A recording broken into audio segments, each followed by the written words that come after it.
मनूला 2 मुलं होते, एक प्रियव्रत आणि दुसरा उत्तानपाद. यांचा जो मोठा मुलगा आहे ना प्रियव्रत, तो अत्यंत विरक्त होता. तो एक साधक होता. गंधमादन नावाचा एक पर्वत आहे, त्यावर हा गेला म्हणे तपश्चर्या करण्यासाठी. आणि याला एक लहान मुलगा होता ह्या मनूला, त्याचं नाव होतं उत्तानपाद. याने त्याचंच लग्न केलं. बोला राधे राधे. राधे राधे.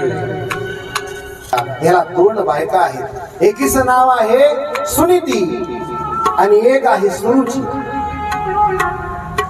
याची जे मोठी पत्नी आहे ना, ती नीतीनं वागते. सकाळी लवकर उठते, सडा मार्जन, आंघोळ, देवपूजा. माणसानं जीवनामध्ये नित्यनेम केला पाहिजे. आमचे संत म्हणतात ना, नित्यनेम म्हणामी ते प्राणी दुर्लभ, लक्ष्मी वल्लभ तया जवळी.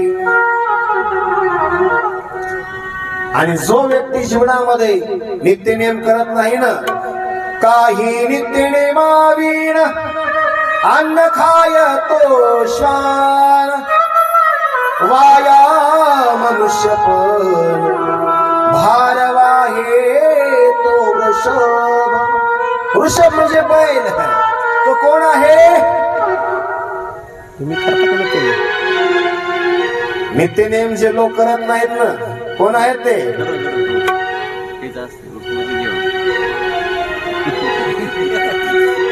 बोला राधे राधे. राधे राधे.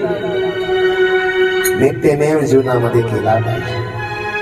सकाळी देवपूजा करावी, थोडीशी माळ जपावी, काहीतरी असं केलं पाहिजे. सुनीती जी आहे ना, ती नीतीनं वागते. आणि सुरुची माता जी आहे ना, ती काय करते? उशिरा उठणार, संध्याकाळी उशिरा झोपणार. विषयाच्या, तिला प्रेम आहे विषयाच्या प्रती. आणि जीवाला या ठिकाणी गंमत अशी बघा, विषय आवडतात. जेव्हा ब्रह्मदेवानं हे जग उत्पन्न केलं, तेव्हा त्यांनी ह्या इंद्रियांची धाव विषयांकडे लावली. इंद्रिय विषयांकडे धावतात. 5 विषय आहेत: शब्द, स्पर्श, रूप, रस, गंध. 5 ज्ञानेंद्रिय आणि 5 कर्मेंद्रिय. यांची धाव कोणीकडे आहे? विषय ओढी भुलले जीव, आता याची कोण करील कीव. नुपसे नारायणी भाव, पावो निखाव नरदेह. इंद्रियांची धाव विषयांकडे आहे आणि इंद्रियांना विषय खूप आवडतात. उत्तानपाद जो आहे, त्याची आवडती पत्नी आहे सुरुची. त्याला सुनीती आवडत नाही. जी सुनीती आहे, तिला एक मुलगा होता, त्याचं नाव होतं ध्रुव. आणि जी सुरुची आहे, तिचा एक मुलगा होता, त्याचं नाव होतं उत्तम. एक दिवसची गोष्ट आहे, उत्तानपाद राजा आपल्या सिंहासनावर असा बसला होता. त्या उत्तमला घेऊन मांडीवरती. आणि हे दृश्य बघितलं त्या ध्रुव बाळाने. आणि तो म्हणला, पिताजी मला पण घ्या म्हणे तुमच्या एका मांडीवरती. आता बापाला दोन्ही लेकर सारखीच, त्याने त्यालाही घेतलं असं एका मांडीवरती. एका मांडीवरती उत्तम बसलेला आहे, एका मांडीवरती ध्रुव बसलेला आहे. आणि हे दृश्य बघितलं त्या सुरुची मातेनं.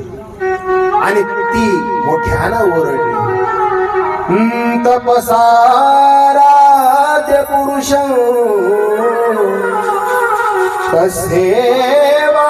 तस्येवानुग्रहेण मे गर्भे त्वं साधयात्मानं यदिच्छसे नृपासनं. अरे ध्रुवा, तुला इथं बसायचा अधिकार नाही. मग आई तू काय कर, तू वनामध्ये जा, तपश्चर्या कर, त्या देवाला प्रसन्न करून घे. आणि तिनं त्या बाळाला अशा प्रकारे जोरात खाली ओढलं. ध्रुव रडत रडत आपल्या आईकडे आला आणि तो आपल्या आईला म्हणतो, आई, माझ्या सावत्र आईनं माझा अशा प्रकारे अपमान केला. ध्रुवाची आई म्हणली, अरे बाळा, तुझ्या आईचं खरं आहे रे. त्या देवानं हा देहच दिला आपल्याला करता. दिले इंद्रिय हात पाय का, डोळे मुख बोलाया वचन, जेने तू जोडशी नारायण, नासे जीव बबरू. जन्म आणि मरण संपवण्याकरता हा देह दिला आपल्याला.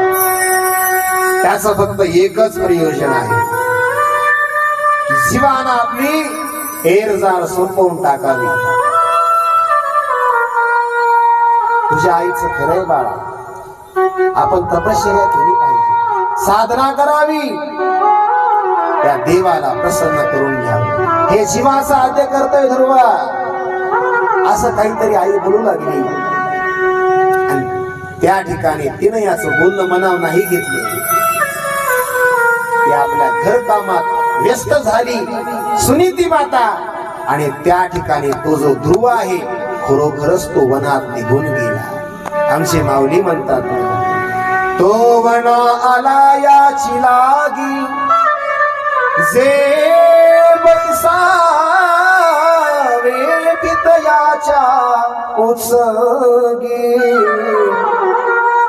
तो चंद्र सूर्यादिका परिसजगी श्लाघू केला. तो वनाला याची लागी, कशा करता आला, याला प्राप्त करून घेण्यासाठी. आणि वनामध्ये आल्यानंतर याला प्रथम नारदजी भेटतात वाटेमध्ये.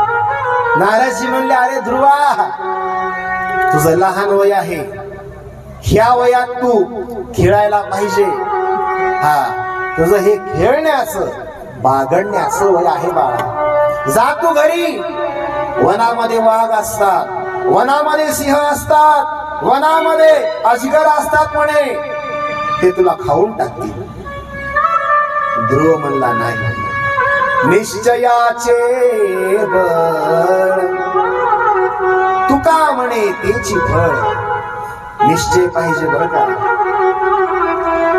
जेव्हा एखादा साधक निघतो ना आळंदीला शिकण्यासाठी, ऋषिकेशला शिकण्यासाठी, त्याला असे नाना प्रकारचे विघ्न येतात बघा जीवनामध्ये. कोणी म्हणत, अरे यात काय पडलंय, नको शिकू हे. कोणी काही, कोणी काही, कोणी काही. पण त्या ठिकाणी जेव्हा तो व्यक्ती शिकून येतो ना, तेव्हा तेच लोक त्याच्या पाया पडतात. आमचे हे महाराज मंडळी यांनी खूप साधना केली. महाराज, एक महाराज बनण्याकरता खूप कष्ट घ्यावे लागतात. ऋषिकेशला आम्ही असताना एक वेळस, फक्त एक वेळस जेवण करून अभ्यास केलेला आहे महाराज. लोक जे म्हणतात ना आज आपल्याला, तुमची लय मजा आहे राव. मजा नाही बाबा. पहिली सजा आहे सजा. त्या ऋषिकेशला, वृंदावनला, तिथं आपली माय नसते, तिथं आपला बाप नसतो, तिथं आपली मावशी नसते, तिथं आपला मामा नसतो. संतोष, तू जेवलास का असं विचारायला. तिथं कधी उपाशी राहावं लागतं. एवढी वाईट परिस्थिती. एक महाराज बनणं एवढं सोपं नाही बरं का. खरंच अत्यंत कठीण गोष्ट आहे बघा. आळंदीला सुद्धा महाराज परिस्थिती पाठीमाग अत्यंत बिकट होती. आता काळ सुधारलाय. आणि एवढा असाही खडतर प्रवास केल्यावरती मग कुठतरी भागवतकार, रामायणाचार्य, कीर्तनकार, गायनाचार्य, वादनाचार्य, मृदंगाचार्य ही अशी पदवी मिळते बघा. साधकाला पहिल्या सुरूला विघ्नच आहे जीवनामध्ये. जेव्हा आम्ही घर सोडलं ना आमचं, तेव्हा प्रथम वृंदावनला गेलो बरं कमी. आणि तिथं गेल्यावर काय झालं बघा, 3 दिवस अक्षरशः डोक्यावरती अशी ती बॅग घेऊन वागलो महाराज. तिथं फिरलो त्या वृंदावनामध्ये. मला इथं ठेवा हो, मला शिकायचंय हो. तेव्हा आपली हिंदी म्हणजे कशी, गुलाबी हिंदी. न ती मराठी आहे न ती हिंदी आहे. कहां से आए हो, महाराष्ट्र से आया हूं. क्या करना है आपको, मुझे भागवत पढ़ना है. तिथं एक आश्रम आहे बघा यमुनेच्या काठावर, त्याचं नाव आहे सुदामा कुटी. तिथं आमची राहायची व्यवस्था झाली.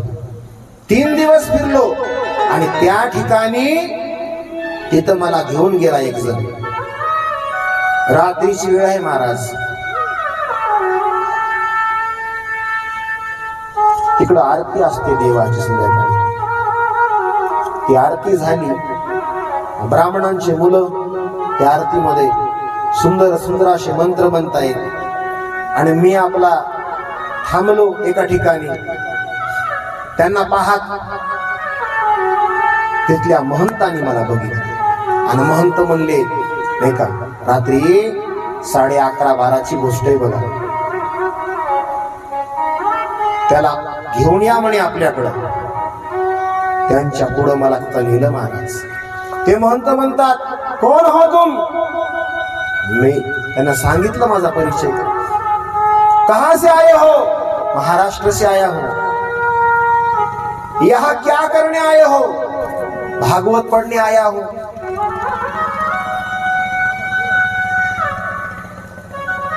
तुम किस जाति के हो.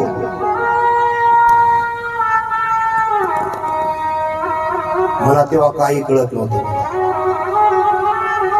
मी काहीच बोलत नाही महाराज. मला म्हणले, तुम क्षत्रिय हो क्या. हे बाबा काही बोलत नाही. वैश्य हो, काहीच बोलत नाही. तुम कुशवा हो, राजपूत हो, यादव हो, काहीच बोलत नाही. म्हणजे कळत नाही काय सांगावं नेमकं. मग ते मला म्हणले, तुम चमार हो. अहो मी हो म्हणलं की हो. हो म्हणजे काहीतरी म्हणावं म्हणून हो म्हणलं. तुम यहाँ भागवत पढ़ने आए हो. अरे तुम्हारा काम नहीं है, उठाओ बैग, चलो बाहर निकलो. रात्रीच्या 12 वाजता मला काढून दिलं. मला माझी बॅग महाराज टेकवली आश्रमाच्या बाहेर. आणि 12 वाजता मी त्या ठिकाणी रडत रडत त्या ठिकाणी फिरलो महाराज. त्या यमुनेच्या वाळवंटामध्ये रात्र काढली कशी तरी.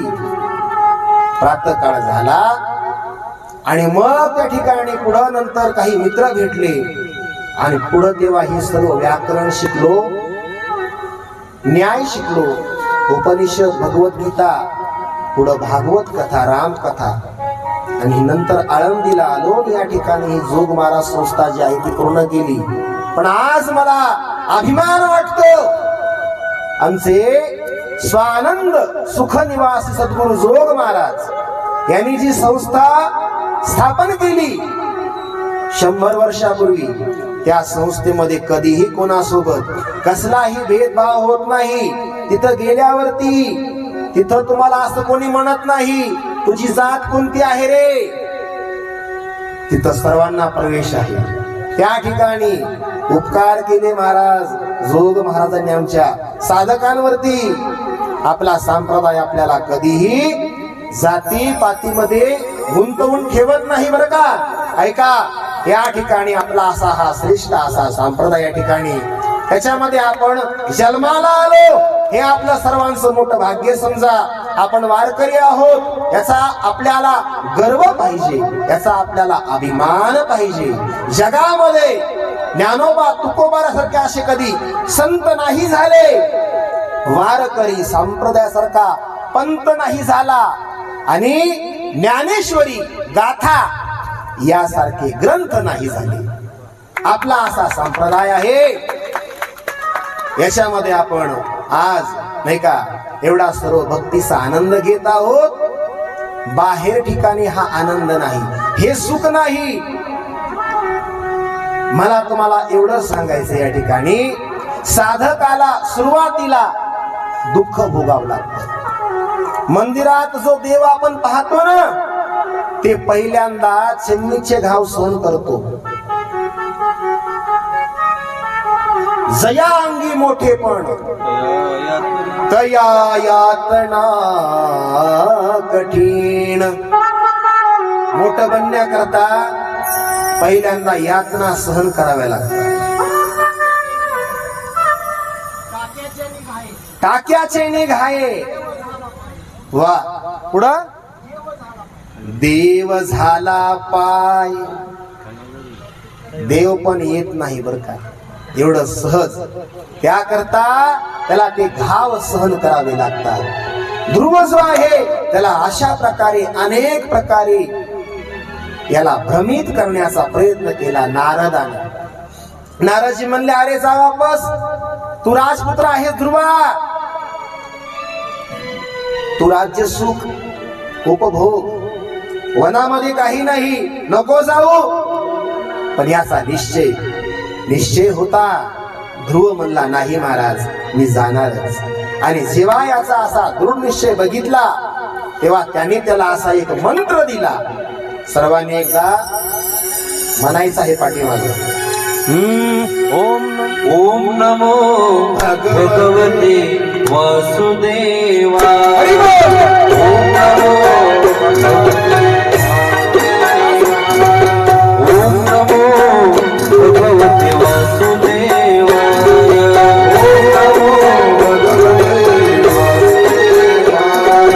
ओम नमो भगवते वासुदेवाय.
कृष्ण भगवान की जय.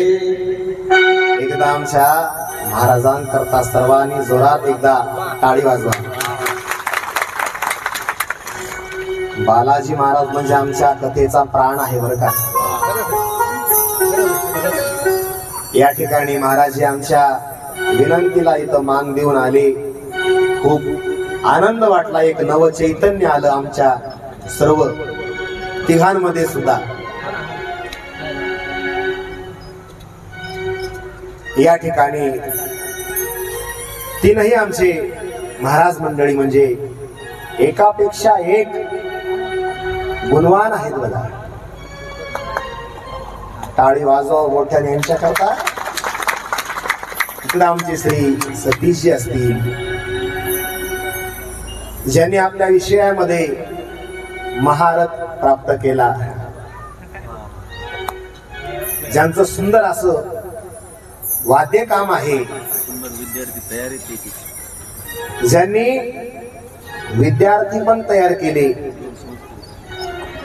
श्री सतीशजी महाराज परंडे या ठिकाणी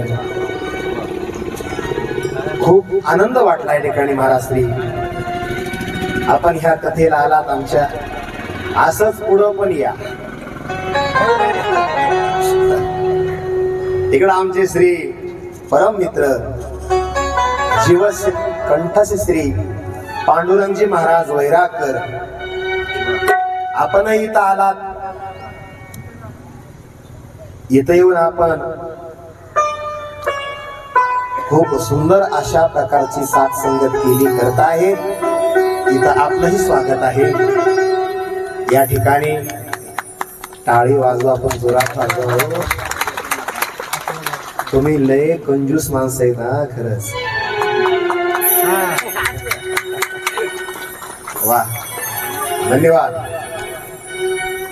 एक एकाहुनी बळी असे सर्व आमचे गुणवान महाराज मंडळी ठिकाणी हे इथं आपल्याला कथेला लाभले. दरगड साहेब हे आपलं भाग्य आहे काहीतरी बरं का. नाहीतर एका विचाराचे माणसं मिळत नाहीत बघा. कथाकार काळी तीनला गातोय आणि वाजवणारा काळी एकला.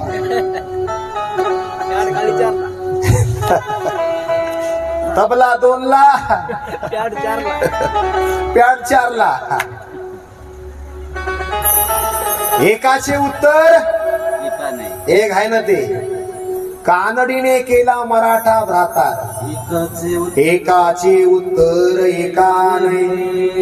तसं इथं नाही. या ठिकाणी सर्व हुशार असे आमचे सर्व महाराज मंडळी या ठिकाणी सर्वांच्या चरणावरती मी नतमस्तक होतो. पुढं सुंदर इथं असा प्रसंग आहे कथेमध्ये. ध्रुवानं ऐकलं नाही त्या नारदाचं आणि मग शेवटी त्यांनी त्याला एक असा मंत्र दिला. नारदा नाही का, अरे ध्रुवा तू काय कर, तू हा मंत्र जप कर म्हणे. ओम नमो भगवते वासुदेवाय. मला सर्वांनी एकदा एक मिनिट मोठ्यानं म्हणा एकदा. 12 अक्षरी मंत्र आहे हा. हा मंत्र जपल्यावरती आपलं सर्व पाप नष्ट होतंय. ओम नमो भगवते वासुदेवाय.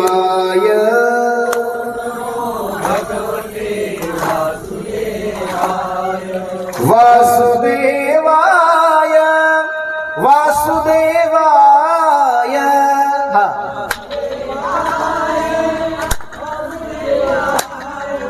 नंदनंदनाय वासुदेवाय.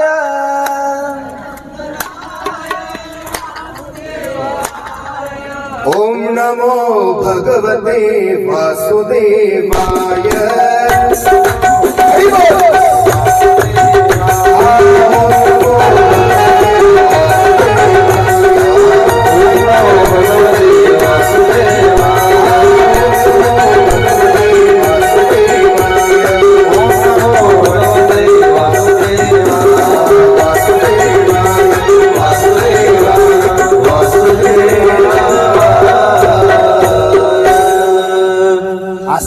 जप केला, ध्रुववनामध्ये गेला, मधुवनामध्ये गेला आणि तिथं जाऊन त्यानं काय केलं, खडतर असं तप केलं महाराज.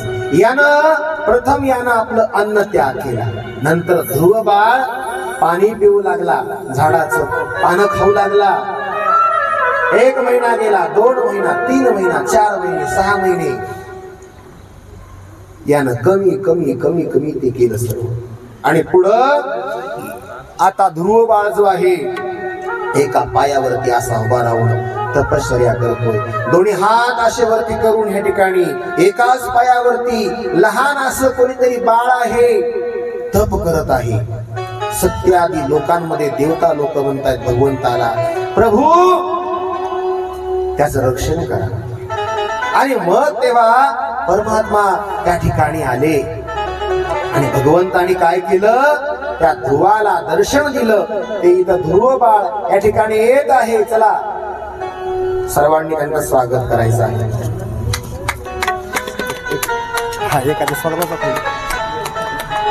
सर्वांनी या ठिकाणी स्वागत करायचं ध्रुव बाळाचं.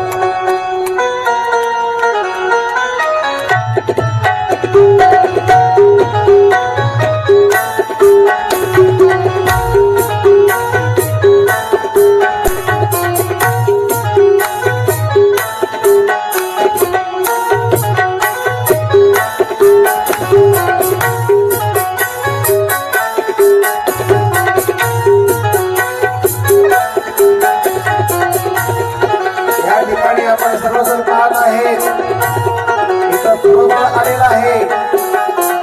ध्रुव या ठिकाणी त्या मधुवनामध्ये तप करत आहे. भक्तवत्सल, दीनवत्सल असा परमात्मा या ठिकाणी देवासहित आगमन होत आहे. सुंदर अशा प्रकारची तयार केलेली आहे. या ठिकाणी सर्व आयोजक, नियोजक, संयोजक, इकडे आमचे श्री विजय भाऊ असतील, या ठिकाणी आमचे इकडे श्री भास्करजी असतील, इकडे आमचे श्री साहेब असतील. सर्वांना खूप खूप धन्यवाद. इकडे या ठिकाणी आमचे श्री नरसिंह, ज्यांना आम्ही पत्रकार साहेब म्हणतो, इकडे या ठिकाणी आमचे श्री भाऊ असतील. काही सर्वांचा नावाचा उल्लेख करता येणार नाही. या ठिकाणी सुंदर अशी झाकी बनवलेली आहे. सर्वांना खूप खूप धन्यवाद. ध्रुव बाळ जो आहे तो असं देवाकडे पाहत आहे या ठिकाणी आणि भगवंताचा लखलखीत असा तो प्रकाश त्यानं पाहितला. तुझी ये निढळी कोटी चंद्र प्रकाशी, तुझी ये निढळी कोटी चंद्र प्रकाशी, कमल नयन हास्य मदन हासे, हास्य मदन हासे, आनंदारी कृष्ण बोलतारी, तुझ बोलतारी. लखलखीत असा तो प्रकाश त्यानं पाहितला देवाचा. देवाचं ते तेज पाहून ध्रुव बाळ जो आहे याची वाचा बंद झाली आहे. का याला आता काही बोलता येत नाही, काय नेमकं बोलावं हेच कळना. परमात्म्याचं ते सुंदर गोजीरवाना असं रूप तो पाहत राहिला. उभे पंढरीचे विद्येवरी, उभे पंढरीचे विद्येवरी, सावळे रूपडे चोरटे सीताचे, सावळे रूपडे चोरटे सीताचे, सावळे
सगळे गोजी म्हणून अशा प्रकारचं रूप तो त्या रूपाकडे पाहत राहिला. चित्त मोही गेले नंदाच्या नंदने, नंदाच्या नंदने, नंदने, नंदने,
कृष्ण भगवान भगवंताने त्याला अशा प्रकारे चतुर्भुज रूपामध्ये दर्शन दिलं त्या ध्रुव बाळाला. याची वाचा बंद पडली या ध्रुव बाळाची, याला काही बोलता येत नाही. तेव्हा भगवंतानी स्पर्श बाले कृपया कपोले, भगवंतानी काय केलं, आपला जो शंख आहे आपल्या हातामधला, त्यानं ते शंख त्याच्या असा गालाला लावला आणि ते गालाला शंखाचा असा स्पर्श केल्याबरोबर ध्रुव बाळ आता बोलू लागले. योऽन्तः प्रविश्य मम वाचमिमां प्रसुप्ता संजीवयत्यखिल शक्तिधर स्वधाम्ना अविनाश्य हस्तचरण श्रवणप्रदाने नमो भगवते पुरुषाय तुभ्यं. अरे भगवंता, माझी वाचा बंद पडली होती प्रकर्षेण सुद्धा, आणि ती वाचा माझी तू संजीवयती अखिल शक्तिधर स्वधामना. तू तुझ्या शक्तीनं काय केलंस, ती माझी वाचा जिवंत केलीस देवा. मूकं करोति वाचालं पंगुं लंघयते. अरे ज्याच्या कृपेनं मुका व्यक्ती वाचाळ होतो, ज्याच्या कृपेनं लंगडा व्यक्ती नाही का, पांगळा व्यक्ती, लंगडा व्यक्ती पर्वत चढतो, असा तू. यानं स्तुती गायली महाराज ध्रुव बाळाला देवाची. आणि भगवंतांनी याच्यावरती प्रसन्न होऊन याला शेवटी काय दिलं महाराज, अढळपदी बाळ बैसवी नादू, अढळपदी बाळ बैसवी नादू, अढळपदी बाळ बैसवी नादू, हे अढळपदी बाळ बैसवी नादू, अढळपदी बाळ बैसवी नादू, अढळपदी बाळ बैसवी नादू, हे अढळपदी बाळ बैसवी नादू, अढळपदी बाळ बैसवी नादू. शिराचा सागरू उपमन्ना, शिराचा सागरू उपमन्ना, अढळपदी बाळ बैसवी नादू, अढळपदी बाळ बैसवी नादू, अढळपदी बाळ बैसवी नादू. भगवंतानी त्याला असं एक पद दिलं, त्याचं नाव आहे अढळपद. आणि अशा प्रकारे तो ध्रुव बाळ जो आहे या ठिकाणी तो आपल्या राज्यामध्ये परत आला, वर प्राप्त करून. आणि पुढं हा राजा बनला. याचं पुढं स्वागत केलं त्या सुरुची मातेनं, अशी कथा येते या कथेमध्ये. आणि पुढं ध्रुव जो आहे यानं या पृथ्वीचं राज्य केलं 36,000 वर्ष. किती वर्ष? आपण कलियुगामध्ये राहतो म्हणून आपल्याला हे आश्चर्य वाटतंय. हे कलियुग आहे, याच्यामध्ये आपलं आयुष्य आहे 100 वर्ष. आणि या ठिकाणी अशा प्रकारे यानं हे सर्व राज्य केलं. आणि ध्रुव बाळ नंतर त्यानं स्वधाम गमन केलं. या ठिकाणी या कथेमध्ये सुंदरित असा हा प्रसंग येतो ध्रुवाचा. याच ठिकाणी आपण थांबू, वेळ झालेली आहे. आता या ठिकाणी आरती होईल. एकदा सर्वांनी उभं राहा जाग्यावर. आणि एक सूचना आहे तुम्हाला, उद्या आपल्या कथेमध्ये देवाचा जन्म आहे बरं का. आणि सर्वांनी पहा, चांगल्या प्रकारे वेशभूषा, जसं आपण जातो ना लग्नाला नटून थटून, तसं यायचंय बरं का सर्वांनी. येणार का? बोला इकडं. घाट नांदूरकर, जवळच्या गावचे सर्व येणार का? उद्या काय आहे? देवाचं जन्म. येताना सर्वांनी सुंट वडा आणायचा आहे. आणि एक अजून गोष्ट, या ठिकाणी सर्व महिलांनी पाळणा म्हणायचा आहे बघा, नाही तर मनसाल शेवटला. महाराज म्हणा, हे तुमचं काम आहे पाळणा म्हणायचं. एक लहान असं बाळ करा, लहान करा, जे पळून जाऊ नये, नाही तर कृष्ण गेला पळून, असं होऊ नये. लहान असं बाळ करा, ज्याला चालता येत नाही. ही एवढीच सूचना आहे आजची. या ठिकाणी आता एक भजन होईल सुंदर अशा प्रकारचं. सर्वांनी नाचायचं आहे बघा, सर्वांनी आनंद घ्यायचा आहे. आणि जे नाचत नाही त्याला त्याच्या चला. मुकुट सिर मोर का, मेरे चित चोर का,